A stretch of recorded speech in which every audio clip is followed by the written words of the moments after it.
ഓണസദ്യയിൽ fresh ഫ്രൂട്ടും dry ഫ്രൂട്ടും വെച്ച് മാത്രം ചെയ്യുന്ന ഒരു ഡിഷാണ് മധുരക്കറി. അത് വളരെ സ്വീറ്റ് ആയിട്ടുള്ളൊരു ഡിഷാണ് നിങ്ങളെപ്പോലെ.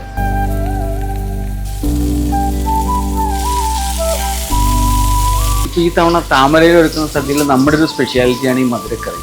അത് വളരെ ഡിഫറെൻ്റ് ആയിട്ടുള്ള ഒരു ഇതാണ് സദ്യയിൽ വരുമ്പോൾ, വളരെ ടേസ്റ്റി. മധുരക്കറിയിൽ നമ്മൾ മെയിനായിട്ട് ഉപയോഗിക്കുന്ന 3 ഫ്രൂട്ട്സ് എന്ന് പറഞ്ഞു കഴിഞ്ഞാൽ പൈനാപ്പിൾ, ഗ്രേപ്സ്, ബനാന, ഇത് 3ആണ്.